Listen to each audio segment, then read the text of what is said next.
शब्दशास्त्रे कतिपय सिद्धान्तानां विमर्शः इति विषयः भवन्तः जानन्ति। व्याकरणशास्त्रं गभीरं शास्त्रम्, अत्यन्तं विशिष्टतमं च।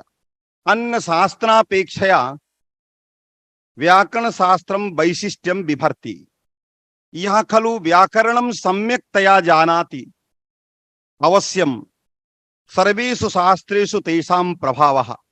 यदि अन्यत् किमपि शास्त्रं जानाति किन्तु व्याकरणशास्त्रं सम्यक्तया नैव अवगच्छति, मन्येऽहं तस्य प्रभावः व्याकरणं विना तत् शास्त्रेषु तस्य प्रभावः न तादृशः दरीदृश्यते। अतः अवश्यं सर्वैः व्याकरणम् अध्येयम्। व्याकरणशास्त्रे खलु विशिष्टाः सिद्धान्ताः सन्ति। यदा प्रौढमनोरमायां गच्छामः, बहुविधानि सूत्राणि, तेषु सूत्रेषु नैके सिद्धान्ताः। यदा प्रौढमनोरमायां गच्छामः, सद्यः एव सूत्रमागच्छति हलन्त्यमिति। तत् सूत्रे दीक्षितस्तावत् प्रतिजानीते, प्रतिज्ञां करोति। कथं? त्रयः कल्पाः तैः समुद्भाविताः। किमर्थं त्रयः कल्पाः तैः समुद्भाविताः? अन्योन्याश्रय दोष परिहर्तुं। तं प्रति सिद्धान्तम् उपस्थापयितुं त्रयः पक्षाः तैः गृहीताः। सः कथयति, तन्त्रावृत्ति एकशेषान्यतममस्तु इति सिद्धान्तवाक्यम्। एतद् वाक्य विस्फोरणमन्तरा व्याकरणे प्रवेशो न भविष्यति। सः कथयति, यदि तंत्रेण कार्यं प्रचलेत किमर्थं लघीयसी आवृत्तिः कर्तव्या भवति? यदि एकशेषेण कार्यं प्रचलेत तदा किमर्थं तावत् संपूर्ण सूत्रस्य आवृत्तिः क्रियते? यदि आवृत्तिः आवश्यकी एव तदा अन्त्यशब्देन कथं भूतः अपराधः आचरितः यस्य तस्य आवृत्तिः क्रियते? दोषस्तु हल पदार्थे तस्य ज्ञानं नास्ति। तत् पदार्थकं बोधकं यत् शब्दस्वरूपं तस्य आवृत्तिः क्रियताम्, अन्त्यस्य आवृत्तिः कथं क्रियते? तेन किम् अपराध्यम्? यदि तद्दोष परिहर्तुम् एकदेशस्य आवृत्तिः तदा हल इत्यस्य आवृत्तिः क्रियताम्, तदा मध्ये खलु तिष्ठन् कश्चित् जिज्ञासुः पृच्छति, यदि एकदेशस्य आवृत्तिः क्रियते तर्हि विभक्तेः निर्देशः अवश्यं कर्तव्यः। तत्र का विभक्तिः तत्र भविष्यति? यदि समग्रं सूत्रं भवति तदा समासेन भाव्यं भवति। तत्र समासः खलु दृश्यते। हलियन्त्यमिति एकः पक्षः, हलान्त्यमिति अपरः पक्षः, औचित्यानौचित्य विचारः क्रियते। किन्तु यदि एकदेशस्य आवृत्तिः क्रियते, हल इत्येव क्रियते, तदा तदुत्तर का विभक्तिः भविष्यति? यदि प्रथमा विभक्तिः हलिति प्रथमान्तं तदा अन्तेन साकं यदि अनुवृत्तिः अन्त्यस्य आगच्छति तदा तेन साकं कथं समन्वयः? यदि अनुवृत्तिः न आगच्छति तर्हि प्रथमान्तस्य आवृत्तिभूतस्य हलित्यस्य पदस्य कोऽर्थः इति दीक्षितस्य समक्षं महती समस्या विद्यते।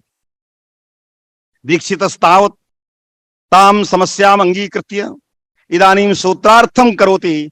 सः कथयति, हस्य ला इति सूत्रस्य अर्थः क्रियताम्। यदि हस्य ला इति सूत्रार्थः क्रियते तत्रापि प्रश्नः। हकारोत्तरा षष्ठी दृश्यते, तस्याः षष्ठ्याः कः अर्थः? यदि षष्ठी शेषे सूत्रं प्रवर्तते तदा कारक प्रातिपदिकार्थ व्यतिरिक्तः शेषः। यदि कारक प्रातिपदिकार्थ व्यतिरिक्तः शेषः संबंधः तर्हि अत्र संबंधः कः?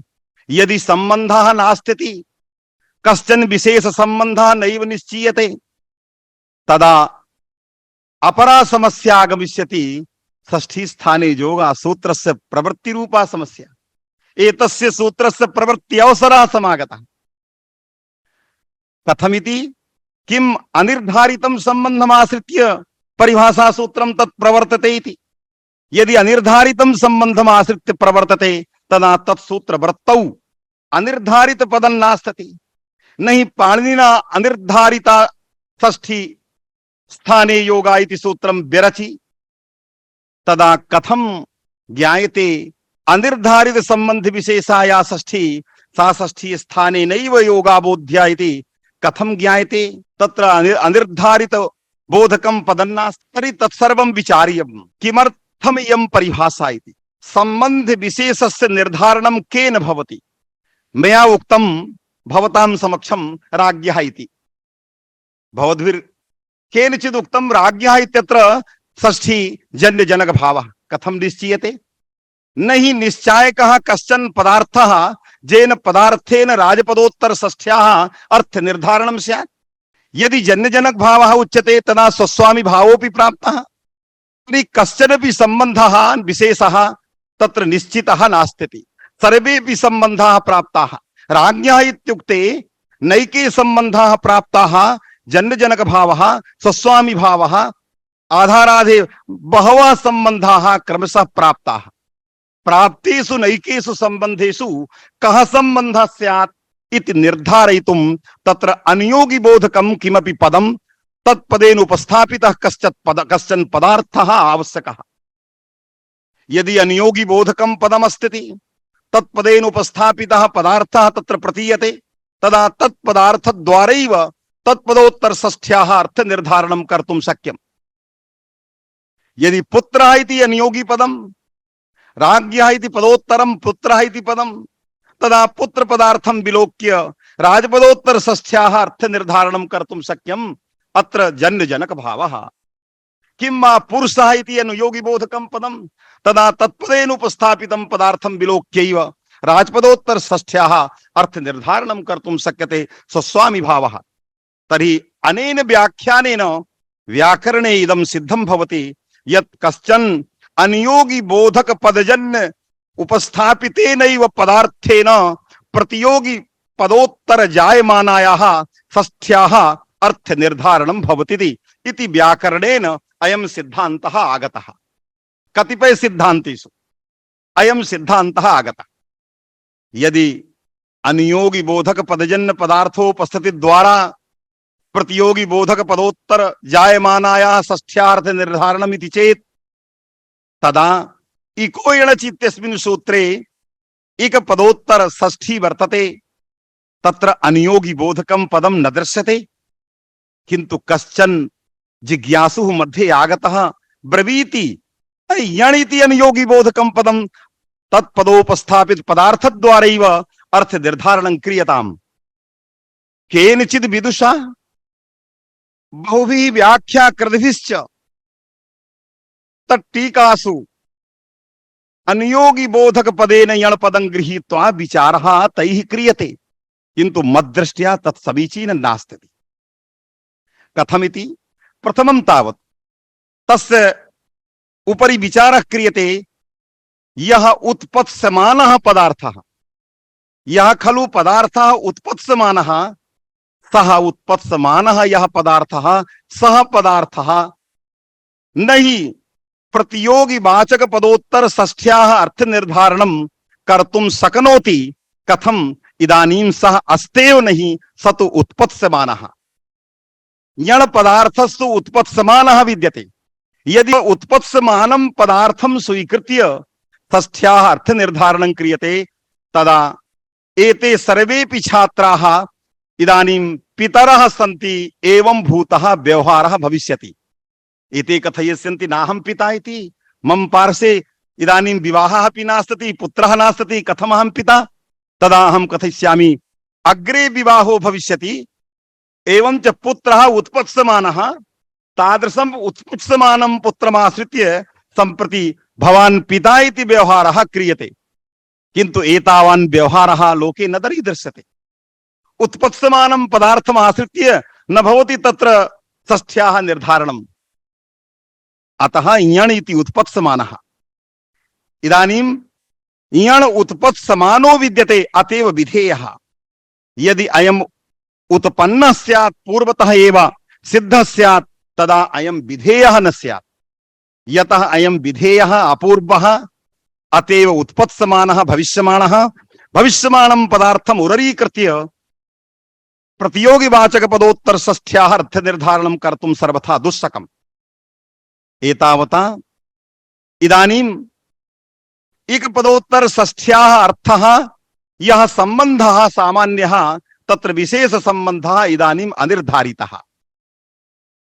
यदि विशेषः संबंधः अनिर्धारितः तदा इदं निश्च प्रचम जातम् यत् षष्ठी स्थाने योगासूत्रस्यास्य प्रवृत्ति बीजम् अनिर्धारित संबंध विशेषभूतम् इति अयं सिद्धान्तः सम्प्रति आगतः। तादृशमेव सिद्धान्तं दीक्षितेन मनसि कृत्य उक्तं वृत्तौ अनिर्धारित संबंध विशेषाया षष्ठी सा स्थाने नैव योगाबोध्या इति एतादृशं सिद्धान्तं स्वीकृत्य दीक्षितेन तत्र उक्ता रीतिः। किंच यदि स्थाने आगच्छति इकः स्थाने इति भवति तदा वक्तव्यम् स्थान पद समभिव्यहारेण कथं ज्ञायते यत् अयं संबंधः अत्र संबंध विशेषस्य प्रतीतिः कथं भविष्यति। आगच्छतु स्थानपदम् तदा दीक्षितस्तावत् प्रतिजानीते अत्रापि स्थानं प्रसंगः। सिद्धांत कौमुदी अत्यंतं सरल भावनया अहं ब्रवीमि। एकमेव सिद्धान्तं सम्प्रति अग्रे गच्छामि। बहवः सिद्धान्ताः सन्ति। तर्हि सः कथयति स्थानमिति प्रसंगः। स्थानमिति प्रसंगः तर्हि स्थानपदजन्या उपस्थितिः प्रसंगपदार्थस्य तत्पदार्थेन किम् एक पदोत्तर षष्ठ्याः निर्धारणं भविष्यति। तदा टीकाकृद्भिः उच्यते प्रसंगः इति प्राप्तिः। किं प्राप्ति पदार्थेन तन्निर्धारणं कर्तुं शक्यते। तदा प्राप्तिः अत्र ज्ञानमिति। अतएव इक विषयके ज्ञाने यदि इक विषयकं ज्ञानम् अजाव्यवहित पूर्वत्व विशिष्टं चेत् तदा ज्ञान उत्पन्नो भविष्यति। तः अजाव्यवहित पूर्वत्व विशिष्टम् इक विषयकं ज्ञानं यत् तत् ज्ञानं भ्रमः। यदि अजाव्यवहित पूर्वत्व विशिष्ट इक विषयकं ज्ञानं प्रमात्मकं स्यात् प्रयोक्तव्यं स्यात् तदा सर्वेपि जनाः लोके व्यवहरन्ति व्यवहारं करिष्यन्ति। किं सुधी उपास्यः इति प्रयोगं करिष्यन्ति। सुधी उपास्यः इत्याकारकं यत् शब्द समुदाय स्वरूपं समस्तं पदं विद्यते तत्र अजाव्यवहित पूर्वत्व विशिष्टम् इक विषयकं ज्ञानं तत्र विद्यते। किन्तु तद् ज्ञानं प्रयोक्तव्यं नास्ति व्यवह्रियमाणमपि तद् ज्ञानं नास्ति। अतः सूत्रम् अग्रे गच्छति। सः कथयति यदि एतादृशम् एतद् विषयकं ज्ञानं तदा तत्र ज्ञान विषयकं ज्ञानं कार्यम्। यदि ज्ञान विषयकं ज्ञानं विना एतादृशस्य ज्ञानस्य व्यवहारः लोके क्रियते तदा लोक व्यवहारः सर्वथा असाधुः भविष्यति। अतः तत्र ज्ञान विषयकं ज्ञानं कार्यम्। यदि ज्ञान विषयकं ज्ञानं तत्र क्रियते तदैव सूत्रं तावन् निर्दिशति अस्मान् प्रयोक्तव्यम्। तदा शुद्ध्युपास्यः इत्यस्य प्रयोगः क्रियते। अतः सूत्र द्वारा बहूनि ज्ञानानि अस्माभिः प्राप्यन्ते। यत् प्राथमिकं ज्ञानं तच्च ज्ञानं सर्वथा परमात्मकं नास्ति। द्वितीयं यद् ज्ञानं तज् ज्ञानं सर्वथा परमात्मकं। तृतीयं यद् ज्ञानं भवति तदा प्रयोक्तव्य रूपं ज्ञानं भवति तस्य प्रयोग अस्माभिः क्रियते। तर्हि व्याकरणस्य एवं भूतः सिद्धान्तः। यदि एवं भूतः सिद्धान्तः निश्चितः जातः तदा हस्सला इत्यत्र हकार पदोत्तर षष्ठ्यर्थः कः भविष्यति। नहि तत्र कश्चन अनियोगी यः सोपस्थित पदार्थ द्वारा षष्ठ्यर्थं निर्धारयेत। अतः षष्ठी स्थाने योगा सूत्रस्य प्रवृत्त्यवसरः आगतः। यदि प्रवृत्त्यवसरः आगतः तदा दीक्षितस्तावत् सशंकितो भवति। मनोरमायां सशंकितः दीक्षितः सद्यः एव वदति। किं वदति? सामीप्यं षष्ठ्यर्थः। अयं सिद्धान्तः कतिपय सिद्धान्त विमर्शः। एतस्मिन् सिद्धान्ते विमर्शः कार्यः। अच्छा, दीक्षितस्तावद् ब्रूते किं सामीप्यं षष्ठ्यर्थः। तदुपरि दीक्षितेन कुत्रापि किमपि नोक्तं, केवलं प्रतिज्ञातं सामीप्यं षष्ठ्यर्थः। यदि सामीप्यं षष्ठ्यर्थः तदा यदि नागेशः न स्यात् तदा सामीप्य षष्ठ्यर्थः इति सिद्धान्तः सर्वत्र स्यात्। नागेशस्तावत् सामीप्यं षष्ठ्यर्थः इति प्रतीकं गृहीत्वा न हि दीक्षितम् अनुवदति, तद् भिन्नमेव व्याख्यानं करोति। सा कथयति हस्सलः इति व्याख्याने गुणानां च परार्थत्वात् इति न्यायेन षष्ठी स्थाने योगा इत्यस्य प्रवृत्तिः इति नागेशस्य वाक्यम्। यद्यपि दीक्षितः कथयति सामीप्यं षष्ठ्यर्थः, सम्बन्धः निर्धारितः, परिभाषायाः प्रवृत्त्यवसरः नास्ति, किन्तु नागेशः तम् अश्रुत्वैव तम् अज्ञात्वैव सः कथयति षष्ठी स्थाने योगा इत्यस्य प्रवृत्तिः कथं गुणानां च परार्थत्वात् इति न्यायेन। गुणानां च परार्थत्वात् एतस्मिन् न्याये तत्र पंचम्यन्त पदद्वयम्, परार्थत्वात् इति एकं पदं, समत्वात् इति द्वितीयं पदं। तर्हि परार्थत्वात् इति हेतुना कस्य सिद्धिः क्रियते, समत्वाद् वा इति हेतुना कस्य सिद्धिः क्रियते। तर्हि परार्थत्वात् इति हेतुना गुणत्वस्य सिद्धिः क्रियते। संज्ञासूत्राणि परिभाषासूत्राणि गुणीभूतानि कथं परार्थत्वात् विद्युपकारकत्वात्। यतः गुणीभूतत्वम् एतेषाम् अतएव समत्वम्। यतः समत्वम् अतः सम्बन्धाभावः। अनयोः सम्बन्धः न भवति। एतद्दिशा नागेशः हस्तला इत्यत्र षष्ठी स्थाने योगा इति सूत्रस्य अप्रवृत्तिं करोति। किन्तु नागेशेन एकं शीर्षकं तत्र दत्तं, सामीप्यं षष्ठ्यर्थः संभवति न वा। एवं रीत्या अमुं सिद्धान्तम् अत्रैव विभिच्य समाप्य च अग्रे केवलं स्थालीपुलाकन्यायेन अहं तत्र गच्छामि। भवद्भिः कदाचित् श्रुतं व्याकरणशास्त्रे अपरम् एकं नूतनं तथ्यम् उपस्थापयामि। तत् तथ्यं सर्वथा मृग्यं सर्वैः। तच्च तथ्यं किमिति भवद्भिः श्रुतं कर्मणि द्वितीया इति सूत्रे। तत्सूत्रस्य वृत्तौ सर्वैरेव उच्यते वैयाकरणैः अनुक्ते कर्मणि द्वितीया स्यात् इति। अनुक्ते इति यद् विशेषणम् आगतं तस्य विशेषणस्य सार्थक्यं वैयर्थ्यं वा एतस्मिन् सन्दर्भे विशिष्टं सिद्धान्तमहम् उपस्थापयिष्यामि। नागेशस्तावत् तत्र ब्रूते। नागेशः कथयति कर्म द्विविधं भवति। एकम् उद्भूत शक्तिमत् कर्म, अपरञ्च अनुद्भूत शक्तिमत् कर्म इति कर्म द्विविधं भवति। आचार्येण पाणिनिना एकमेव सूत्रं द्वितीया विधायकं कर्मणि द्वितीया। तत्तच्छूत्रेषु नैकेषु सूत्रेषु विधीयमानं कर्म एकविधम्। कर्तुरीप्सितमं कर्म सूत्रेण कथितं च तथा युक्तं च अधिसिंह गतिबुद्धि। येन केनापि सूत्रेण विधीयमानं कर्म एकविधम्। यदि कर्म भिन्नं भिन्नं स्यात् तदा तत्तत् द्वितीया विधायकं सूत्रमपि भिन्नं भिन्नं स्यात्। तो सूत्रस्य वैविध्यं न दरीदृश्यते। एतावता निश्चितं जातं यत् तत्तत् सूत्र प्रतिपादितं यत् कर्म तत्सर्वम् एकविधम्। किन्तु नागेशः कथयति कर्मणि द्वितीया इति सूत्रे कर्म द्विविधम्। एकम् उद्भूत शक्तिमत्, एकम् अनुद्भूत शक्तिमत्। कथं ज्ञायते? अत्रत्यं कर्म उद्भूत शक्तिमत्, अत्रत्यं च कर्म अनुद्भूत शक्तिमत्। देवदत्तः कटं करोतीति कटम् इत्यत्र उद्भूत उद्भूत शक्तिमत कर्म क्रियते कटः अनेन इत्यादौ कट पदेन यस्य कर्मणः प्रतीतिः तच्च कर्म अनुद्भूत शक्तिमत कर्म इति कथम सर्वं ज्ञायते। तदर्थम एकम सिद्धांतम नागेशः उपस्थापयति। यस्य सिद्धान्तस्य मम शीर्षके प्रवेशः तत्र बहवः विचाराः सन्ति, किन्तु संक्षेपेण अहं ब्रवीमि।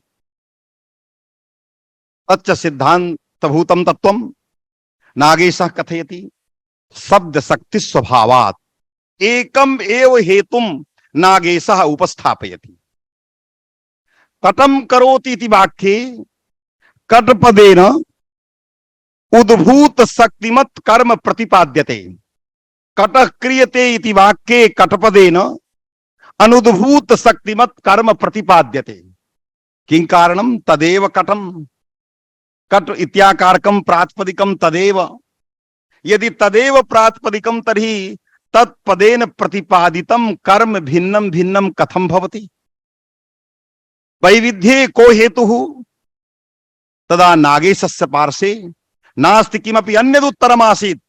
मूलकृता किमपि नोक्तम्, किन्तु नागेशः वदति शब्द शक्ति स्वभावात्। विचारयन्तु, शब्देपि काचित् शक्तिः, तस्याः शक्तेः अपूर्व प्रभावः स्वभावः। यथा मनुष्याणां स्वभावः भवति, यथा मनुष्याणां स्वभावः भिन्नः भिन्नः भवति, तादृशः तदवत् शब्दानामपि स्वभावः भिन्नः भिन्नः। किन्तु सामर्थ्यस्य स्वभावः, शब्दगताया शक्तिः, शब्दस्य यत् सामर्थ्यं तस्य सामर्थ्यस्य अयं स्वभावः। तत्स्वभावेन अत्र कटं करोति इत्यादौ कटपदेन उद्भूत शक्तिमत् कर्म प्रतिपाद्यते। यदि उद्भूत शक्तौ शक्तिमत् यत् कर्म तस्मिन् कर्मणि द्वितीया भवति शब्द शक्ति स्वभावात्, तदा अनभिहिताधिकारे इति सूत्रं किं करिष्यति? कोपयोगाय तस्य अधिकारस्य, अनभिहिताधिकारस्य। तदा नागेशः इदानीम् एकमेव संक्षिप्तम् उत्तरं ददाति। सः कथयति केवलम् एतस्मिन् सन्दर्भे अभिधान विषये अनभिहिताधिकार सूत्रं तात्पर्यग्राहकं कर्म विषयकं सिद्धान्तम् उपस्थाप्य अग्रे मम शीर्षके कश्चन अन्यः खलु सिद्धान्तः आगतः व्याकरणस्य। भवद्भिः दृश्यते, भवन्तः कथयन्ति वयं लक्षणैकचक्षुष्काः। आचार्याः ये सन्ति ते लक्षैकचक्षुष्काः, वयं लक्षणैकचक्षुष्काः। लक्षणमेव अस्माकं चक्षुः। ये ऋषयः सन्ति, तपस्विनः सन्ति, तेषां चक्षुः लक्ष्यमेव। ये समत्सदृशाः जीवाः सन्ति, तेषां चक्षुः केवलं लक्षणम्। लक्षणं यत् कथयति तदनुसारम् अस्माभिः कार्यं क्रियते। भवतां पार्श्वे पदद्वयम्, अहमत्र पदद्वयं प्रक्षिपामि। एकं पदं रामेण, द्वितीयं पदम् आदर्शेन। उभयत्रापि विभक्तिः। तृतीयान्तं पदम् उभयत्रापि। रामेण इत्यत्र नकारस्य स्थाने अणकारो दृश्यते, किन्तु आदर्शेन इत्यत्र नकारो दृश्यते। अत्र कः सिद्धान्तः? अयं सिद्धान्तः कुतः आगतः? यदि उच्यते रामेण इत्यत्र नकारस्य स्थाने अणत्व विधायकं सूत्रम् अट्कुप्वांग नुम व्यवायेपि, तर्हि आदर्शेन इत्यत्रापि अट कवर्ग पवर्ग आंग नुम एतत् सर्वेषां वर्णानां व्यवधानम् अत्रापि वर्तते। यथा अधिकं प्रविष्टं न तद्धानिः। यदि भवतां पार्श्वे रूपकद्वयम् आवश्यकं, चत्वारि रूपकाणि भवेयुः न तद्धानिः। तथैव यदि अणादि कर्तृक व्यवधान विशिष्टातिरिक्त व्यवधानम अस्ति तदास्तु नाम का क्षति। तर्हि कथम ज्ञायते सूत्रेण अयम सिद्धांतः कथम आगच्छति यत् आदर्शेन इत्यत्र नकारः दृश्यते रामेण इत्यत्र अणकारो दृश्यते। अयम सिद्धांतः कुतः समागतः? तदा तस्य सिद्धान्तस्य विस्फोरणाय ग्रन्थाः अध्येतव्याः। सर्वे ग्रंथम पठन्ति किंतु शास्त्र वासना भिन्ना भिन्ना। यस्य पुरुषस्य यादृशी शास्त्र भावना तस्य पुरुषस्य तादृशः सिद्धान्तः। तो शास्त्र वासना अनुसारमेव व्युत्पत्तिं करोति आचार्यः। तर्हि अट्कुप्वांग नुम विवाहेपिति सूत्र व्याख्यावसरे व्याकरण शास्त्री वासना वासिताः जेषाम् अंतःकरणाः तथा भूता आचार्याः भगवन्तः पतंजलयः महाभाष्यकाराः ते कथयन्ति अट्कुप्वांग नुम विवाहेपि। अत्र पदद्वयम्। अट्कुप्वांग नुम विवाहे इति एकं पदम्, अपि इति अपरं पदम्। समग्रं सूत्रम् अनुवर्तते। एतस्मात् सूत्रात् यत् पूर्वं सूत्रं किं रसाभ्यां नोणः समानपदे, तर्हि रसाभ्यामपि आगच्छति, नकारोपि आगच्छति, अणकारोपि आगच्छति, समानपदेपि आगच्छति। तर्हि एकं रसाभ्यां नोणः समानपदे अपरम अट्कुप्वांग नुम विवाहेपि इत्याकारकं पदम वाक्यम अनयोः वाक्ययोः कथम संसर्गः किंच वाक्य घटकानां पदानां तत्पदेन उपस्थापितानां पदार्थानां कथम विशेष विशेषण भावः इति विचार प्रसंगे तत्र सर्वप्रथमम् अट्कुप्वांग नुम विवाहेपि सूत्रस्य पद विच्छेदो कार्यः। पद विच्छेदः कार्यः कथमिति टीकाकारैः उच्यते। अट्च कुश्च पुश्च आंग च नुम च इति अट्कुप्वांग नुमः इति टीकाकृतभिरुच्यते। अट्च कुश्च पुश्च आंग च नुम च इति अट्कुप्वांग नुमः। ऐर्व्यवायः अट्कुप्वांग नुम व्यवायः तस्मिन् अट्कुप्वांग नुम व्यवाये। विचारयन्तु। सर्वैः व्याख्याकृद्भिः उक्तम् अणादि कर्तृक व्यवधानम् इत्युक्तम्। यदि अणादि कर्तृक व्यवधानम् तदा इदं व्याख्यानं विवरणं सर्वथा असंगतम्। यदि टीकाकृद्भिः उक्तं कथम असंगतम् तदा कारणम् इदं व्यवायेति कृदन्त शब्दः। व्यवायेत्याकारकं यत् पदं तत् कृदन्त शब्दः।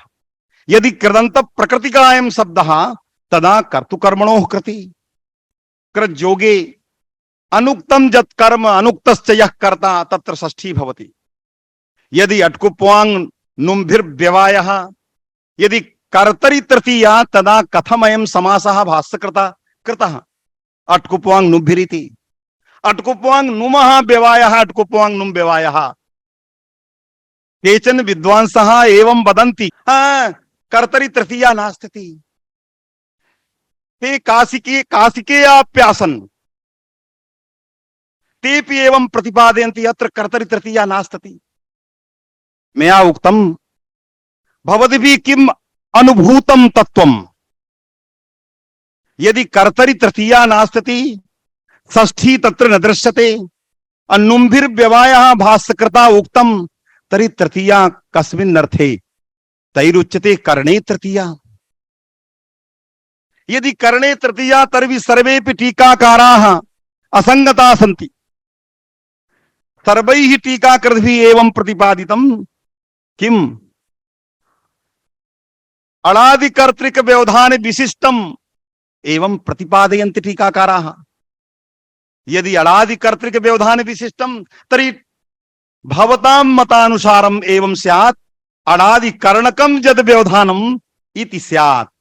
किन्तु अणादि कर्णकम् एतादृशं व्याख्यानं केनापि नोक्तम्। अणादि कर्तृकं व्यवधानं सर्वैरुक्तं कथं तृतीया भविष्यति कर्तरि कर्तुकर्मणोः कृतीति सूत्रं कथं न प्रवर्तते। इदानीं निष्कर्षस्तावत् अत्यन्तं गूढतमः गूढ़तमस्यास्य निष्कर्षस्य निष्कासने आचार्याः कश्चन क्लेशो भविष्यति। अतः सर्वं मम बुद्धौ नैके निष्कर्षा निहिता सन्ति तर्हि सर्वेभ्यः अहं प्रयच्छामि, सर्वे सावधाना भवेयुः। कथमिति चेत् कर्तुकर्मणोः कृतीति सूत्रम् अनित्यम्। यदि कर्तुकर्मणोः कृति इदं सूत्रम् अनित्यं तर्हि अनित्ये किं बीजम्? अत्रापि निष्कर्षः प्रदेयः। तो हि अनित्यमिदं सूत्रं तदा अनित्ये प्रमाणं तदर्हम् इति सूत्रम्। अत्र तत्पदं कर्मबोधकम्। यथा विधिवत् इति पदम् आगतम्। विधिवत्, किं विधिवत् इति पदम् अत्र कथम् आगतम्? विधिम् अर्हति सूत्रं किमस्ति? तदर्हम्। तर्हि आचार्यैः उक्तं तत्पदं कर्मबोधकं द्वितीयान्तम्, अर्हमिति कृदन्तबोधकं, तत्र तस्य अर्ह्यं तदर्हम् इति कथं नास्तति? यदि समासः तर्हि कथं भाष्यकारो ब्रूते अत्र पदद्वयम्? तदि तदर्हमिति कर्मबोधक पद निर्देशात् अस्माभिः कल्पते कर्तुकर्मणोः कृतीति सूत्रम् अनित्यम्। अनित्यत्वात् अट्कुप्वाङ् नुम्भ्यवाये इत्यत्र न प्रवर्तते, अतः अट्कुप्वाङ् नुम्भिर्व्यवायः इति भवति। एवं च तत्र इदानीम् उपसंहरामि। नैके सिद्धान्ताः उद्भाविताः हस्यला इति सूत्रस्य उपरि सामीप्यं षष्ठ्यर्थः संभवति न वा इति नागेशस्य प्रतिज्ञावाक्यं। दीक्षितस्य सिद्धान्तभूतं वाक्यं सामीप्यं षष्ठ्यर्थः अनयोर्को भेदः इत्यस्मिन् विषये महती चर्चा मया कृता। किंच अभिधान विषये उद्भूत कर्म अनुद्भूत कर्म एतस्मिन् संदर्भे सामर्थ्यं कीदृशं, कथं सर्वैः अनुभूयते, कथं करोति ते उद्भूतं, कटक्रियते अनुद्भूतम् एतस्मिन् विषये सर्वेपि सन्दर्भाः मयात्र उद्भाविताः। किंच नैके सिद्धान्ताः कतिपय सिद्धान्त इति सन्दर्भे गृहीताः सन्ति इत्येव उक्त्वा अहं विरमामि। धन्यवादाः।